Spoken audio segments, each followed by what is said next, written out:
Listen as an instructor leads a discussion of some material from a biology course. Hello, class.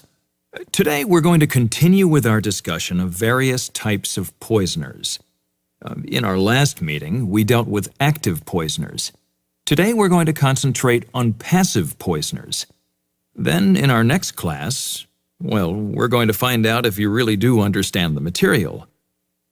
The first thing I'd like to do is review the difference between active poisoners and passive poisoners.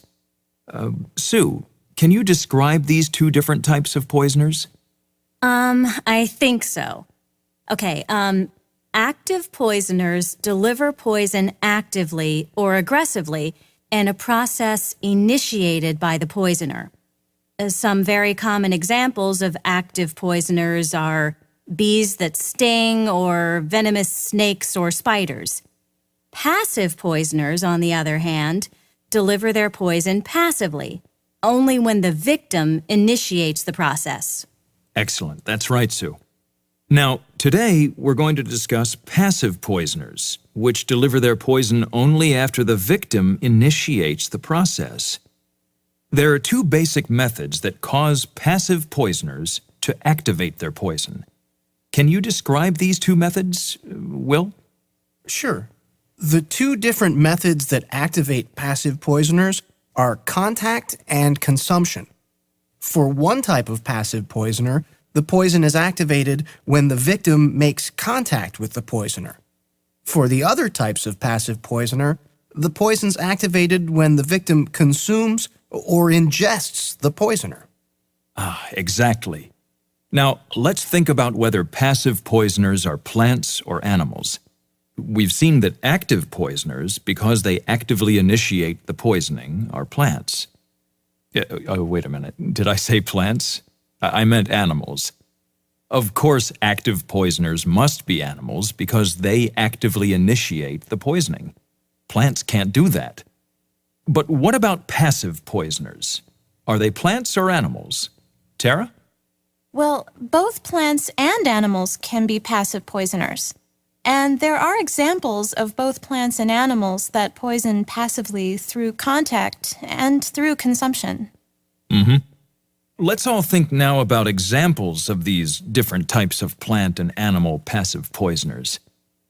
First, can you give me some examples of passive poisoners that activate their poison on contact? Sue? As Tara said, both plants and animals can be passive poisoners that activate their poison on contact. In the chart on page 136 of the text, we can see some examples of passive poisoners that deliver their poison on contact.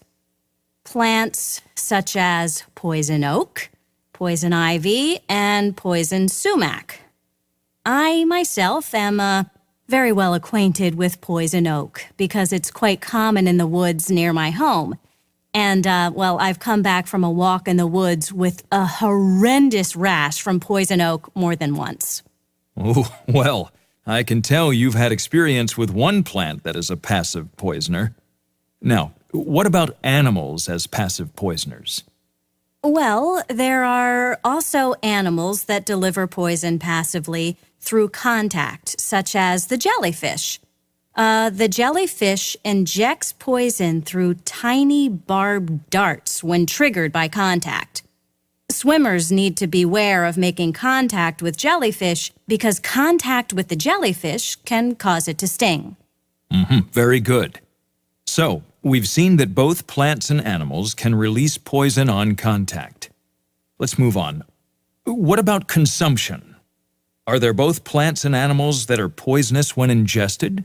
Will? Yes, there are both plants and animals that are poisonous when eaten. On the following page in the text, you can see examples of plants and animals that are poisonous when ingested. Certain types of mushrooms are extremely poisonous and can cause death if eaten. Also, certain types of fish are quite poisonous and can also kill when ingested. The pufferfish is one example. The pufferfish is a delicacy in certain cultures, but it must be prepared very carefully so that the poisonous parts are removed. If the pufferfish isn't prepared correctly, The poison can kill the diner. So, what have we learned about passive poisoners? Can you review the main points for us, Tara? Well, okay, here are the main points we've discussed today. First of all, passive poisoners are different from active poisoners in that passive poisoners only poison when they're triggered by the victim. Next, passive poison can be triggered in two different ways, either by contact or by consumption. And finally, both plants and animals can be passive poisoners. Excellent.